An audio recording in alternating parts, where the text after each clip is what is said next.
Good morning बच्चों। अभी हम लोग ने cell the unit of life का पहला लेक्चर देखा।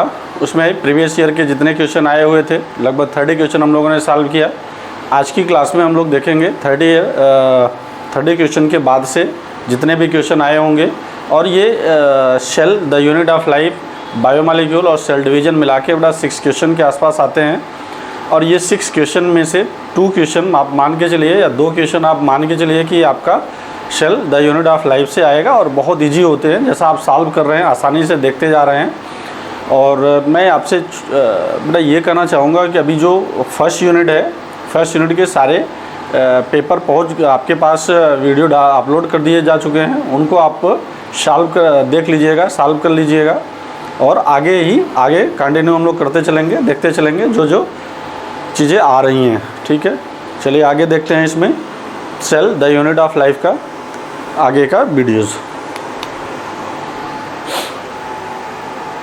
The structure that are form by the stacking of the organized flattened membranous sac in the chloroplast are.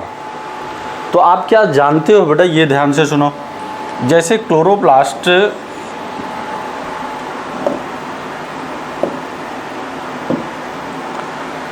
जो क्लोरोप्लास्ट होगा ये डबल मेम्ब्रेन स्ट्रक्चर माना जाता है। डबल मेम्ब्रेन स्ट्रक्चर आपको याद रखने पड़ेंगे। जो डबल मेम्ब्रेन स्ट्रक्चर होंगे वो कितने होंगे? डबल मेम्ब्रेन स्ट्रक्चर केवल और केवल 3 हैं, जिसको हम लोग अगर हम याद करने की बात में कहें तो ये तो जनरली बेटा हम लोग यूज करते ही ये टर्म। यहाँ पर क्या हो गया? Nucleus,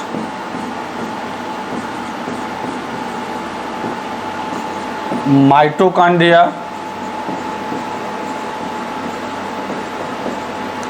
and chloroplast. ये क्या होंगे? ये तीनों डबल मेम्ब्रेन स्ट्रक्चर हैं। डबल मेम्ब्रेन स्ट्रक्चर में यहाँ पर क्या पाया जाएगा? इसके अंदर देखिए ये वाला जो पार्ट है इसको हम लोग बोलते हैं स्ट्रोमा। इसके मैट्रिक्स के हिस्से को बोलते हैं स्ट्रोमा। ठीक है, स्ट्रोमा में क्या पाया जाएगा? यहाँ पर क्रिस्टी नहीं पाया जाएगा। एक छोटा सा स्टेटमेंट ध्यान में रखना, ये बेटा यहाँ पर क्रिस्टी नहीं पाया जाता। क्रिस्टी जहाँ पाया जाता है वो होगा क्या? क्रिस्टी जो होता है वो पाया जाता है कहाँ पर? क्रिस्टी पाया जाता है माइटोकॉन्ड्रिया में। इनमें फ्लैटेंड सैक लाइक स्ट्रक्चर्स हैं। ये देखिए ये स्ट्रक्चर है, इस स्ट्रक्चर को हम लोग बोलते हैं,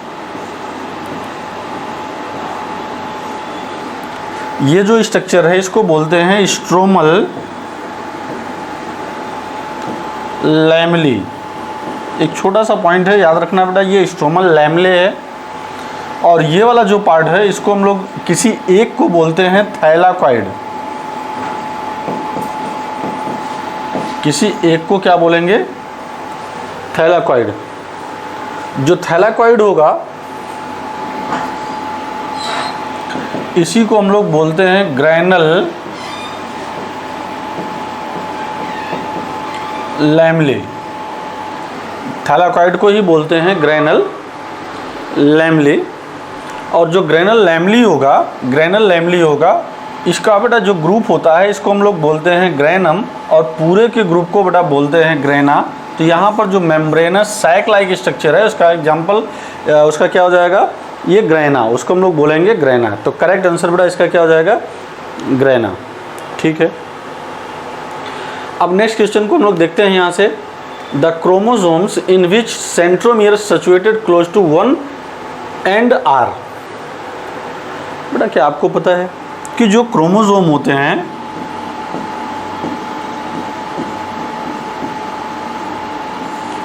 एक क्या होगा जिसको हम लोग कह सकते हैं कि दोनों आर्म बराबर हों। जिसमें दोनों आर्म बराबर होते हैं उसको बोलते हैं मेटासेंट्रिक। मेटासेंट्रिक का मतलब बेटा किसके बेसिस पर आपने डिफाइन करना है? ये है, ये हिस्सा है, इसको हम लोग बोलते हैं सेंट्रोमियर। ये जो होते हैं ये आर्म है, बट यहाँ से यहाँ तक देखिए ये जो पार्ट है ये एक ही क्रोमोसोम है। इनमें दोनों आर्म क्या होंगे? बराबर होंगे। तो इसको मेटासेंट्रिक भी बोलते हैं। मेटासेंट्रिक को आइसोब्रेंचियल भी बोलते हैं, क्योंकि भाई दोनों का आर्म क्या होता है, बराबर होता है। होमोब्रेंचियल भी बेटा बोलते हैं इसको। दूसरा आता है, इसका मतलब कि ये आंसर हमारा कट गया। अब देखिए दूसरा आता है सब मेटासेंट्रिक। सब मेटासेंट्रिक का मतलब हो गया कि एक आर्म बड़ी है, एक आर्म थोड़ी सी छोटी है। एक आर्म बड़ी है, दूसरी आर्म थोड़ी सी छोटी है। तो जब बेटा थोड़ी सी छोटी है तो उसको बोलते हैं सब मेटासेंट्रिक। तो इसको हम लोग बोलते हैं सब मेटासेंट्रिक। इसके बाद आता है टीलोसेंट्रिक या एक्रोसेंट्रिक। एक्रोसेंट्रिक का मतलब कि एक आर्म तो बड़ी होगी, एक आर्म काफ़ी छोटी होगी। ठीक, तो ये इसका मतलब है कि chromosomes in which centromere situated close to one end, किसी एक एंड के पास में सेंट्रोमियर है, तो इसको आप क्या बोलोगे, एक्रोसेंट्रिक। और यही आपका आंसर हो जाएगा क्या, एक्रोसेंट्रिक। दूसरा क्या होगा भाई, यहाँ पर टीलोसेंट्रिक क्या होता है। टीलो का मतलब क्या हो गया, एक आर्म। टीलोसेंट्रिक का मतलब एक आर्म तो होगी, दूसरी आर्म यहाँ नहीं पाई जाएगी, इसलिए इसको क्या बोलते हैं हम लोग, इसको बोलते हैं टीलोसेंट्रिक। तो टीलोसेंट्रिक इसका मतलब कि ये क्या हो जाएगा, ये भी आंसर कट गया। तो हमारे पास आंसर हमारा कौन सा सही हो गया, एक्रोसेंट्रिक। ये भी ऑप्शन कट गया है ये, तो आंसर आपका आ गया एक्रोसेंट्रिक। बेटा नेक्स्ट क्वेश्चन को देखते हैं। Select the correct matching in the following pairs. Correct matching को पूछ रहा है, किसको पूछ रहा है, करेक्ट मैचिंग को। Smooth endoplasmic reticulum synthesis of the lipid, ये सही है भाई। देखिए इस रेटिकुलम के पास या एंडोप्लाज्मिक रेटिकुलम के पास दो स्ट्रक्चर होते हैं। एक होता है स्मूथ एंडोप्लाज्मिक रेटिकुलम और दूसरा होता है rough endoplasmic reticulum. Smooth endoplasmic reticulum और रफ एंडोप्लाज्मिक रेटिकुलम। तो जो स्मूथ एंडोप्लाज्मिक रेटिकुलम है ये लिपिड की सिंथेसिस करता है एंड स्टेरॉयड हार्मोन का। रफ एंडोप्लाज्मिक रेटिकुलम ये क्या करेगा भाई, ये प्रोटीन की सिंथेसिस करेगा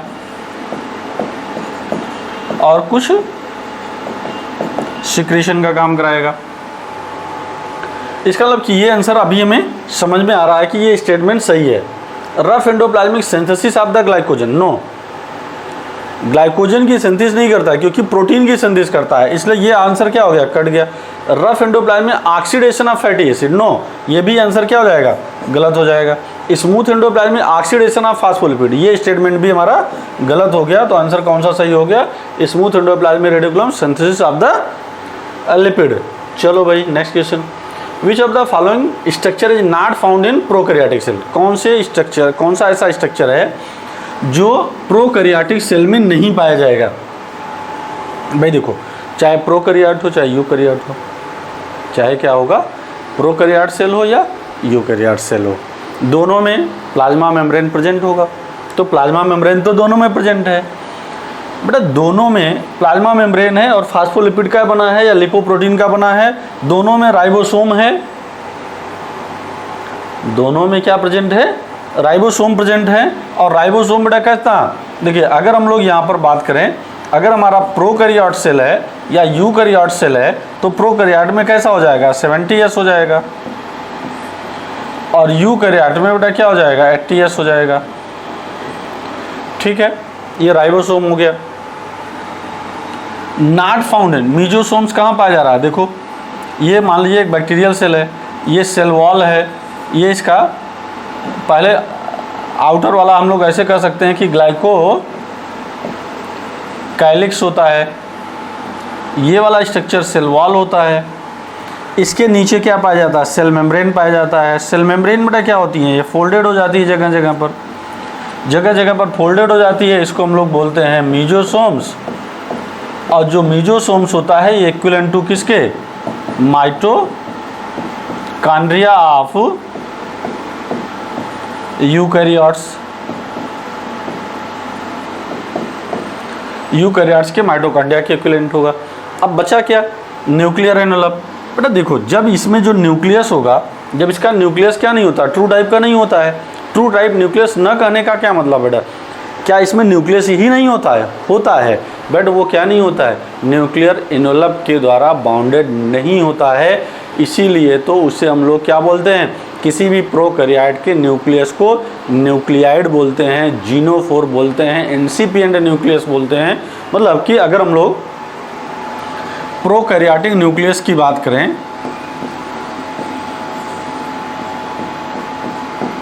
प्रोकैरियोटिक न्यूक्लियस में इसे हम लोग क्या कहेंगे? जीनोफोर कहेंगे। यहाँ पर होगा न्यूक्लियाइड होगा, ठीक। इसी को हम लोग बोलते हैं इंसिपिएंट न्यूक्लियस। तो ये सब पाए जाएंगे, मतलब ये अदर नेम है। तो इसमें बट क्या नहीं पाया जाएगा? न्यूक्लियर एनवेलप नहीं पाया जाएगा। इसी बेसिस पर तो डिफरेंस है, इसी बेसिस पर डिफरेंस क्रिएट किया गया किसके बीच में? यूकैरियोट और प्रोकैरियोट के बीच में। मीन्स ये आंसर हमारा क्या हो जाएगा? सही हो गया। सही इसलिए है क्योंकि इसमें क्या है? नॉट फाउंड है ना, किसमें? प्रोकैरियोट्स। नेक्स्ट क्वेश्चन बेटा देखिए, which of the following are not membrane bound? Membrane bound कौन से नहीं होंगे? तो देखो आप दो स्ट्रक्चर आप याद कर लो। एक तो क्या हो जाएगा? राइबोसोम, और दूसरा याद कर लो सेंट्रियोल। ये दोनों मेम्ब्रेन लेस होते हैं। कैसे होते हैं? मेम्ब्रेन लेस होते हैं। मीन्स बेटा क्या हो जाएगा? आंसर अब आपको पता ही है। देखो राइबोसोम हो गया इसका आंसर। मीजोसोम बेटा प्रोकैरियोट में पाया जाता है।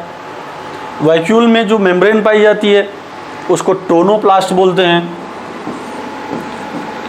इसकी मेम्ब्रेन को हम लोग बोलते हैं क्या? टोनोप्लास्ट। लाइसोसोम में सिंगल मेम्ब्रेन यूनिट होती है या सिंगल मेम्ब्रेन पाया जाएगा। बट यहाँ से क्या पूछ रहा है? Not membrane bound. तो जो फ्री वाला होता है वो कौन सा होता है? राइबोसोम्स होता है। आंसर कौन सा हो जाएगा? राइबोसोम्स। नेक्स्ट बेटा क्वेश्चन देखते हैं, सेलुलर ऑर्गेनेल विथ मेम्ब्रेनलेस। कौन से ऐसे सेल ऑर्गेनेल हैं जो मेम्ब्रेनलेस हैं? अभी बेटा पीछे एक क्वेश्चन हम लोगों ने देखा, cellular organelle with membrane.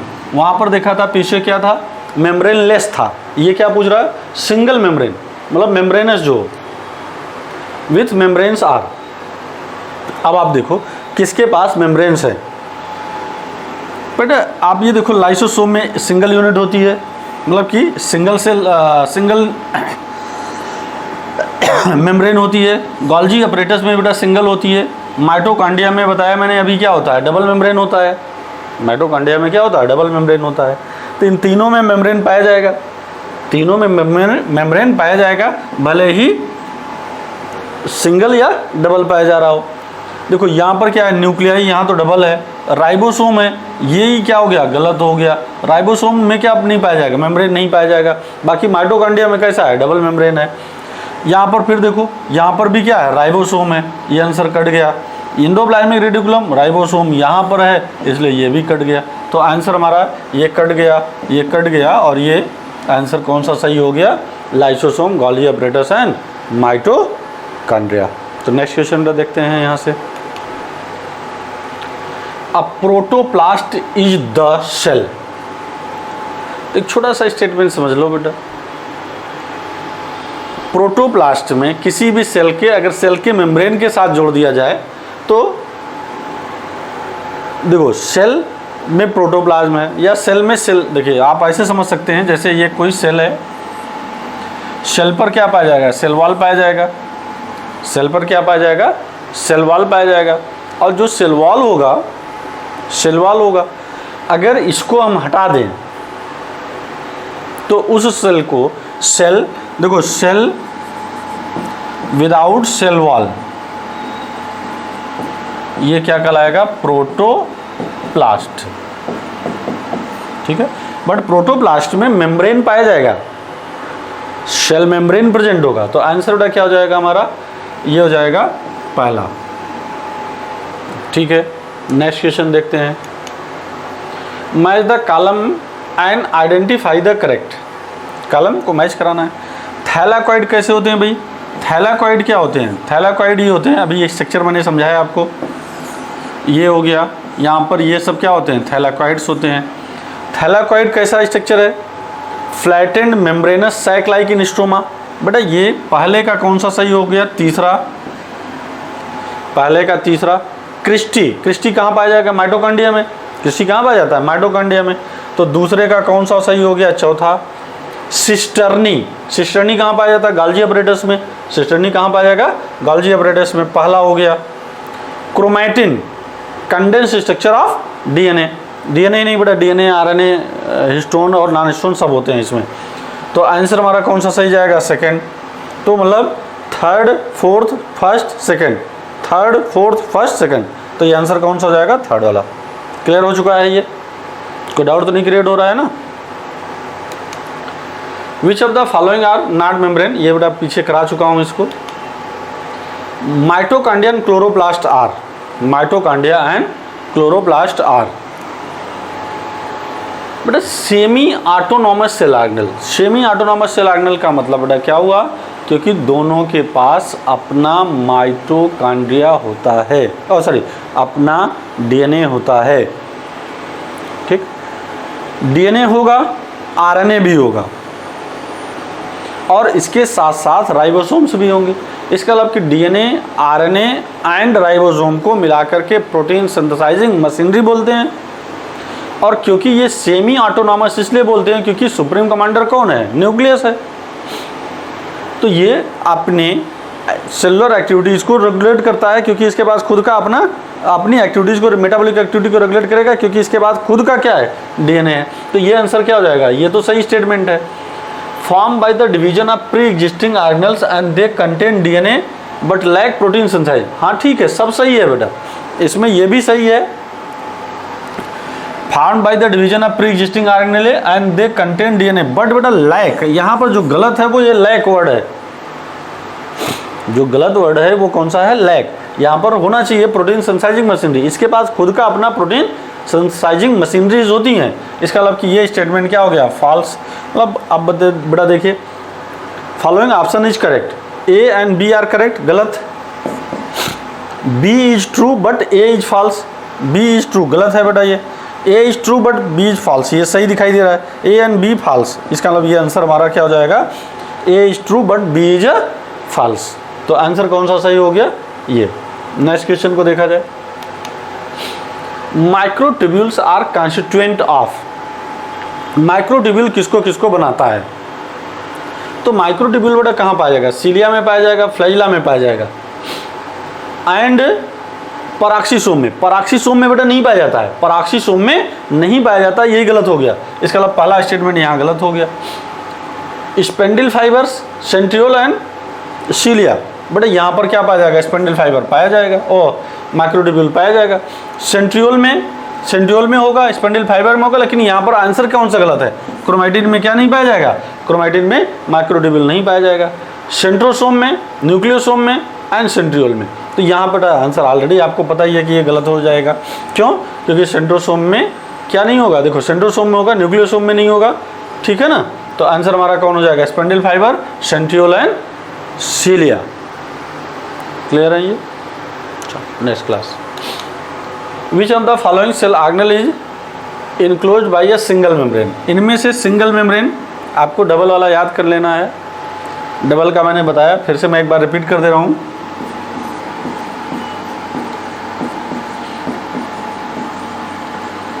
Double membrane cell organelle, बेटा डबल मेम्ब्रेन सेल ऑर्गेनेल कौन है, नमक, न्यूक्लियस, माइटोकॉन्ड्रिया, क्लोरोप्लास्ट। तो आंसर मैच करा लो, माइटोकॉन्ड्रिया, क्लोरोप्लास्ट, न्यूक्लियाई। तो आंसर हमारा कौन हो जाएगा, लाइसोसोम। ठीक है। सेलेक्ट द मिसमैच, कौन सा मिसमैच है। बेटा प्रोटिस्ट क्या होते हैं, प्रोटिस्ट यूकैरियोट होते हैं, यूनिसेलुलर यूकैरियोट है। मेथनोजन, ये आर्की बैक्टीरिया किससे बिलोंग करेगा, मेथनोजन आर्की बैक्टीरिया है ना भाई, ये बिलोंग करेगा प्रोकैरियोट से। गैस वैक्यूल ग्रीन बैक्टीरिया में पाया जाएगा, ये सही है। लार्ज सेंट्रल वैक्यूल, ये एनिमल सेल यहाँ पर जो लिखा है बेटा ये गलत है, एनिमल सेल नहीं होना चाहिए था, यहाँ पर क्या होना चाहिए, प्लांट सेल्स हो। अगर प्लांट सेल्स होता है, इसका मतलब मिसमैच पूछ रहा है, इसलिए आंसर ये क्या हो जाएगा, सही हो जाएगा। इसलिए ये आंसर हमारा सही हो जाएगा। सेलेक्ट द रॉन्ग स्टेटमेंट, कौन सा स्टेटमेंट गलत है। साइनोबैक्टीरिया लैक फ्लैजिलेटेड सेल, बेटा लैक फ्लैजिलेटेड। मैं आपको एक चीज बता दूं, फ्लैजिला, रोडोफाइसी और साइनोफाइसी, रोडोफाइसी और साइनोफाइसी मतलब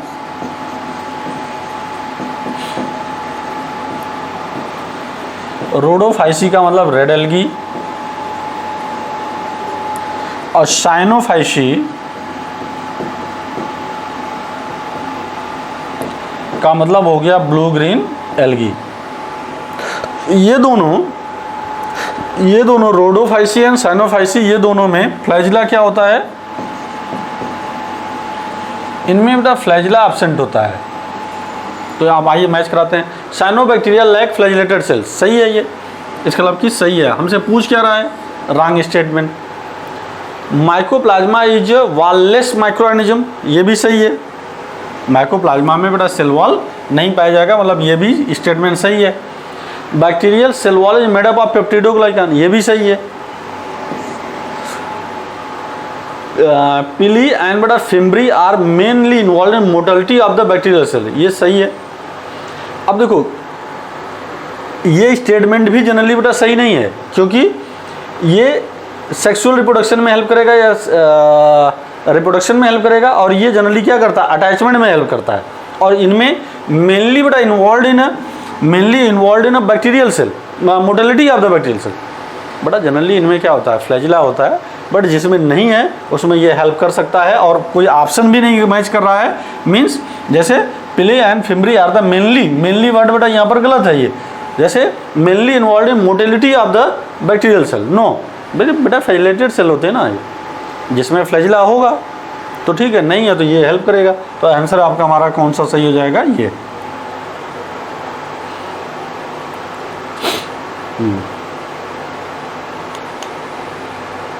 सेल ऑर्गेनेल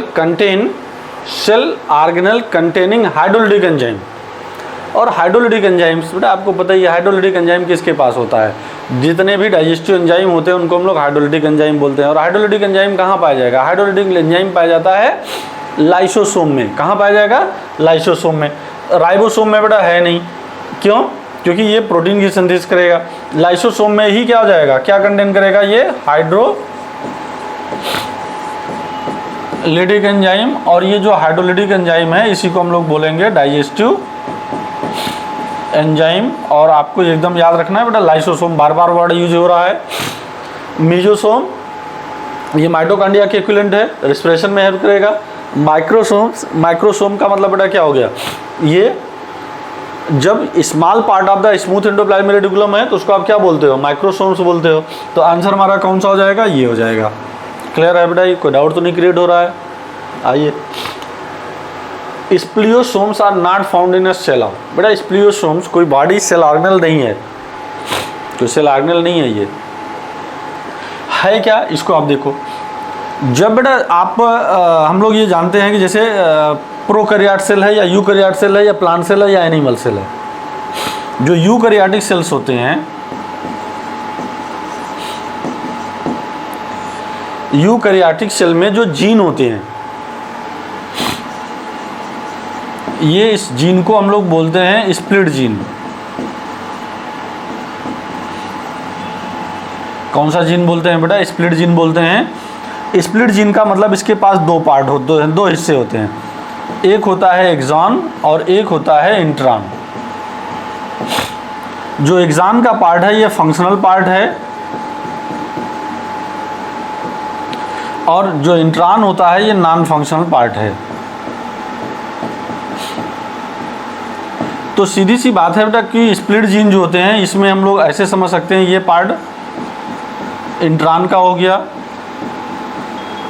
ये पार्ट किसका हो गया, इंट्रॉन का हो गया। इन्हें हमें क्या करना पड़ेगा, इस इंट्रॉन के पार्ट को हमें रिमूव करना है। अगर हमें बेटा इसको रिमूव करना है तो इसके लिए क्या यूज करेंगे, स्प्लियोसोम्स यूज करते हैं। तो मतलब कि इसको रिमूव करना, ये जो प्रोसेस होता है वो बेटा स्प्लाइसिंग कहलाता है, और जिसके द्वारा होता है वो स्प्लियोसोम होता है।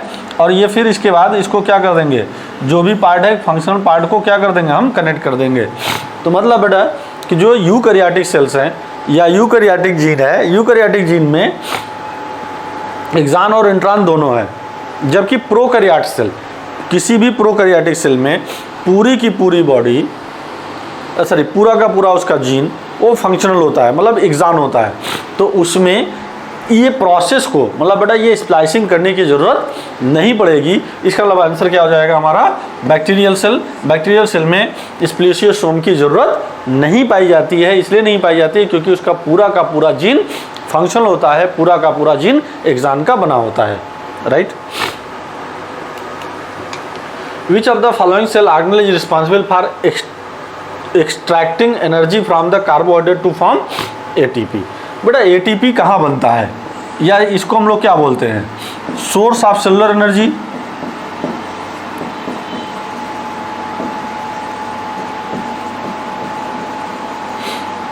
इसको हम लोग बोलते हैं source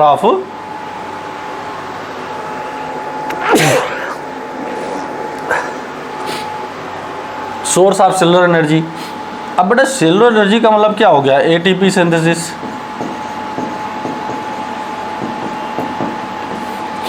ATP synthesis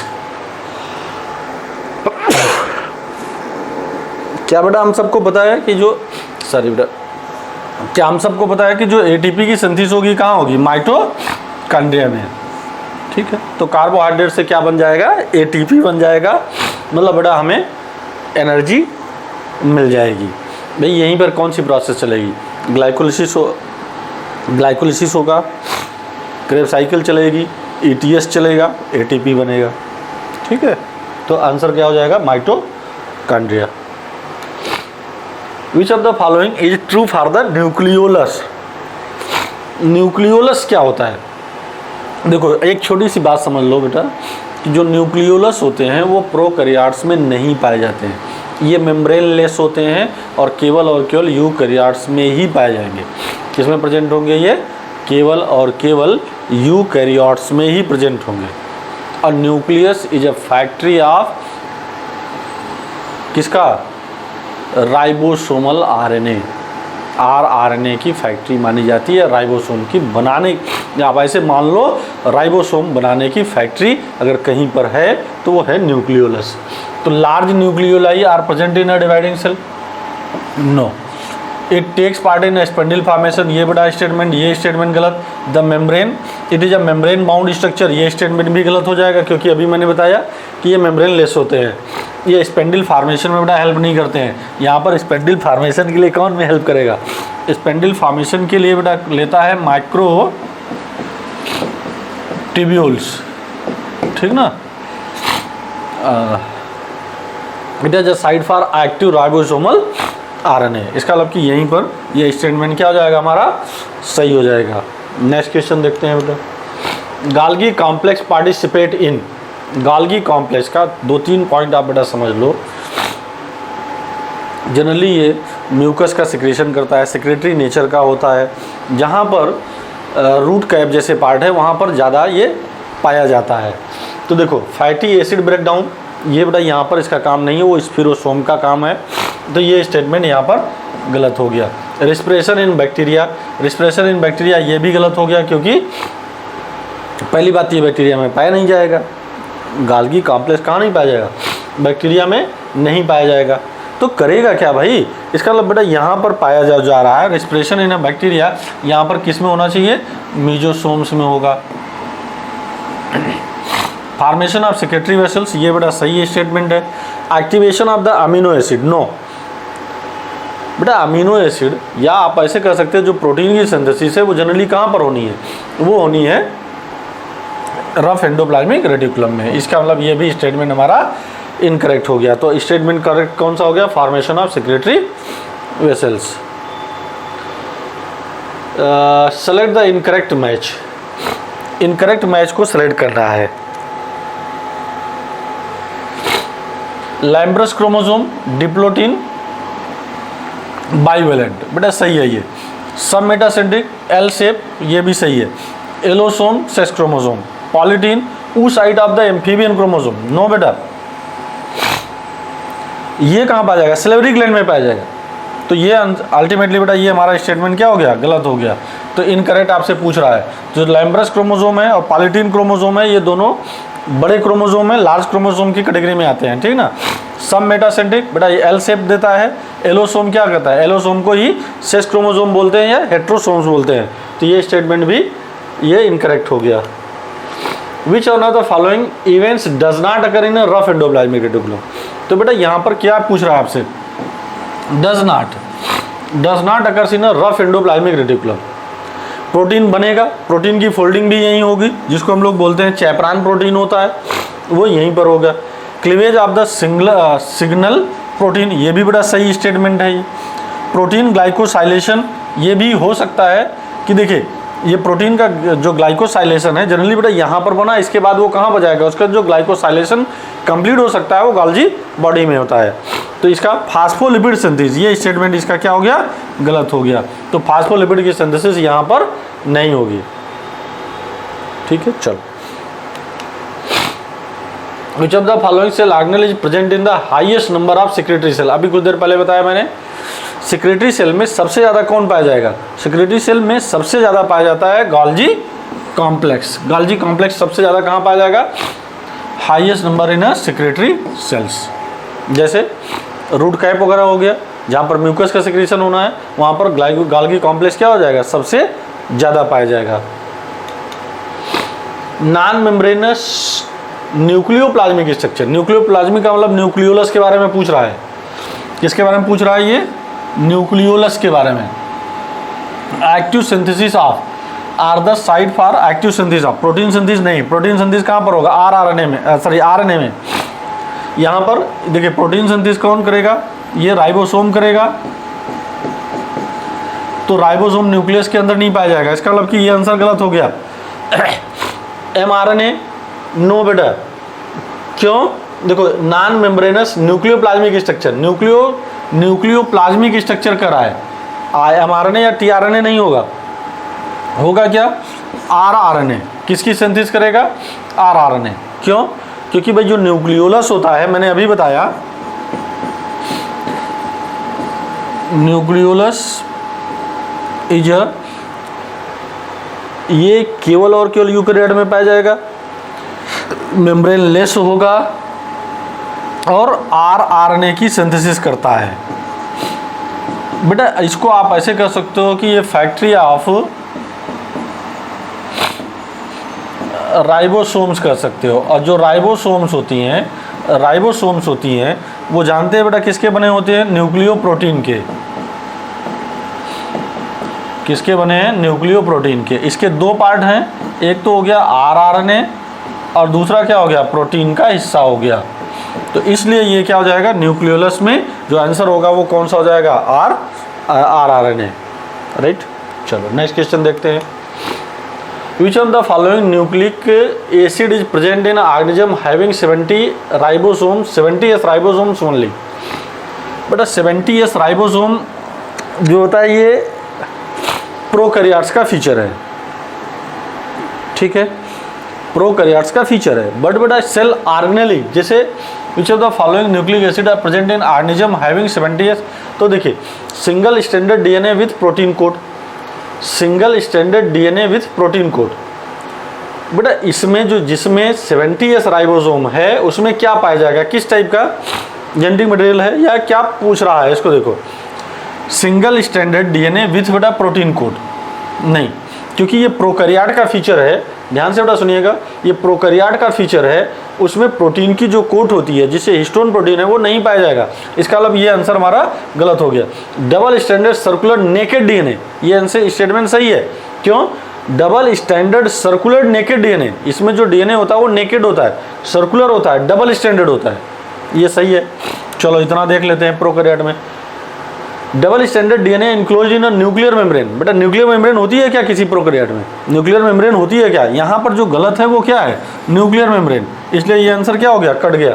double standard circular DNA with histone protein, मैंने अभी कुछ देर पहले बताया, क्या यहाँ पर हिस्टोन प्रोटीन होगा, किसी भी प्रोकैरियोट में हिस्टोन प्रोटीन होता है क्या, नहीं। तो इसका मतलब कि ये स्टेटमेंट यहाँ के कारण, इसके कारण गलत हुआ, ये इसमें इसके कारण गलत हुआ।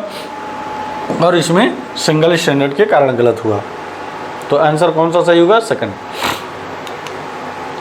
Main difference between active and passive transport across cell membrane is. बेटा अब आपको ये पता ही है कि जो पैसिव ट्रांसपोर्ट होता है इसमें एनर्जी की ज़रूरत नहीं होती है। अब ये 3 टाइप के होते हैं जो पैसिव ट्रांसपोर्ट होते हैं, वो कितने टाइप के होंगे? 3 टाइप से हो सकते हैं। एक तो सिंपल डिफ्यूजन होगा, दूसरा ऑस्मोसिस होगा, और तीसरा क्या होगा? फैसिलिटेटेड डिफ्यूजन होगा। एक्टिव ट्रांसपोर्ट में क्या होगा? एक्टिव ट्रांसपोर्ट करने का मतलब ही हो गया क्या है? उसको एनर्जी चाहिए। जैसे सोडियम पोटेशियम पंप है, वो क्या होगा? एक्टिव ट्रांसपोर्ट होगा। पैसिव ट्रांसपोर्ट में जैसे कुछ सॉल्यूट न्यूट्रल मॉलिक्यूल है, सिंपल डिफ्यूजन हो गया। ऑस्मोसिस क्या हो जाएगा? ऑस्मोसिस में वाटर, जैसे वाटर का कंडक्शन है तो ऑस्मोसिस हो जाएगा। और तीसरा बचता है क्या है? Facilitated diffusion. फैसिलिटेटेड डिफ्यूजन का मतलब कि कोई पोलर मॉलिक्यूल क्रॉस करेगा किसी न किसी कैरियर मॉलिक्यूल के द्वारा, उसको क्रॉस कराया जाएगा मेम्ब्रेन को। तो ये तीनों पार्ट हो गया। तो आइए देखते हैं। Passive transport require a concentration gradient biological membrane where at the active transport require energy to the move solute. तो ये बड़ा आंसर हमारा क्या हो जाएगा? सेकंड करेक्ट हो जाएगा। Match the column first and second. Column first और सेकंड को।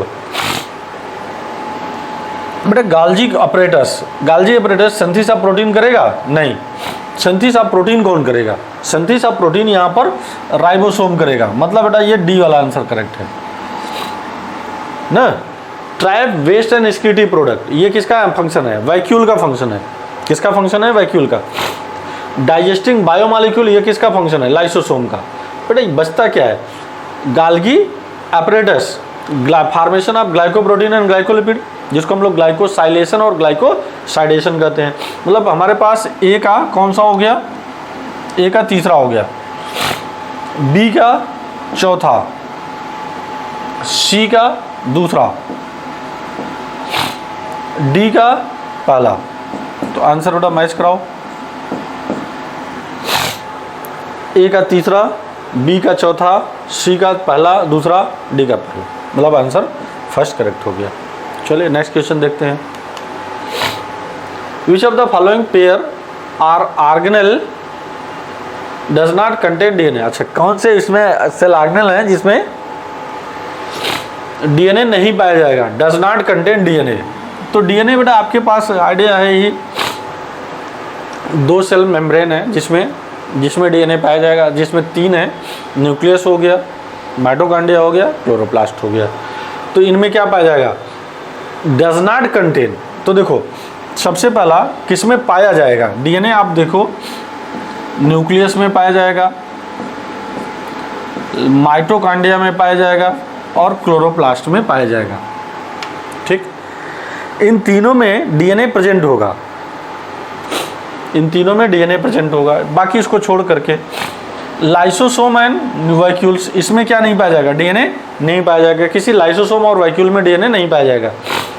यहाँ पर न्यूक्लियर इन्वेलप एंड बेटा माइटोकॉन्ड्रिया, हाँ ये स्टेटमेंट सही हो सकता है। बट हमसे क्या पूछ रहा है? Does not contain mitochondria and lysosome. Mitochondria में तो पाया जाएगा, माइटोकॉन्ड्रिया में तो प्रेजेंट है ना। यहाँ एक्सेप्शन कौन हो गया? माइटोकॉन्ड्रिया, क्योंकि लाइसोसोम में नहीं पाया जा रहा है।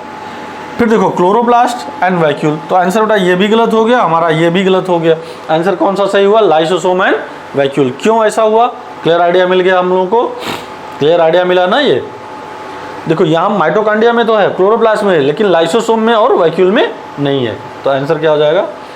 जो डज नॉट कंटेन है, अरे सॉरी बेटा, डज नॉट कंटेन वो कौन सा हो जाएगा? Lysosome and vacuole. तो लाइसोसोम और वैक्यूल में क्या नहीं पाया जाएगा? डीएनए नहीं पाया जाएगा। तो मतलब ये था कि इन दोनों में नहीं पाया जाएगा, इसमें प्रेजेंट है, इसमें प्रेजेंट है, या मान लीजिए इसमें नहीं है तो इसमें प्रेजेंट है, इसमें है तो इसमें नहीं है, इसमें है इसमें नहीं है। ठीक, पेयर करेक्ट नहीं मैच कर रहा था। Shorter and longer arm of the sub metacentric chromosomes are referred as. तो देखो भैया, जैसे हम लोग chromosome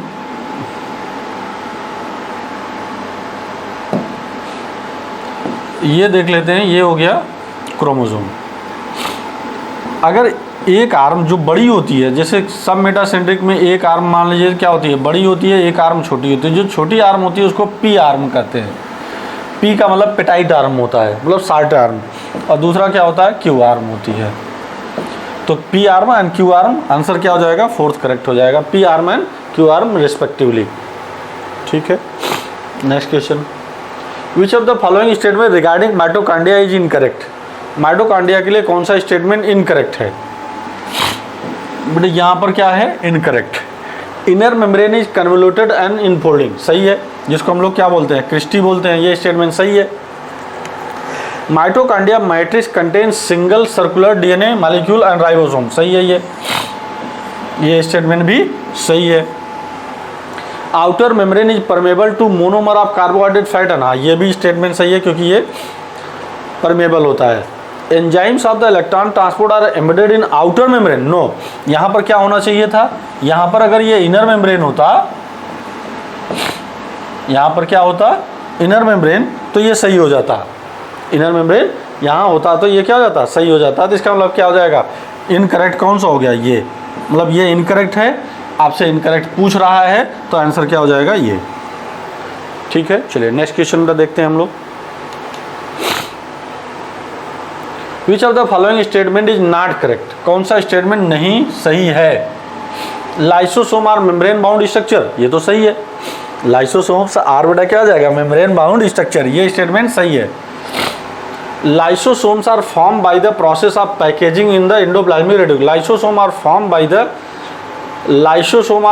the process of packaging in the endoplasmic reticulum, no, ये स्टेटमेंट गलत है, क्योंकि लाइसोसोम जब भी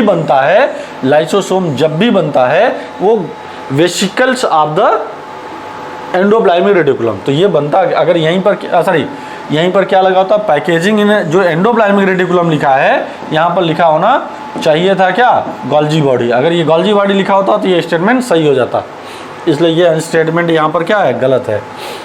lysosome have a numerous hydrolytic enzyme, ये स्टेटमेंट सही है। The hydrolytic enzyme of lysosome are active under acidic pH, ये एकदम सही है, तो ये स्टेटमेंट बेटा ये भी सही है, ये भी सही है, हमारा गलत कौन सा हुआ, ये। ठीक, तो ये हुआ।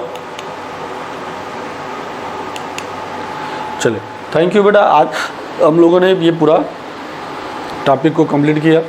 इसमें जो भी क्वेश्चन थे, अगर कोई डाउट क्रिएट हो रहा है तो आप पूछ जरूर लीजिएगा। Thank you.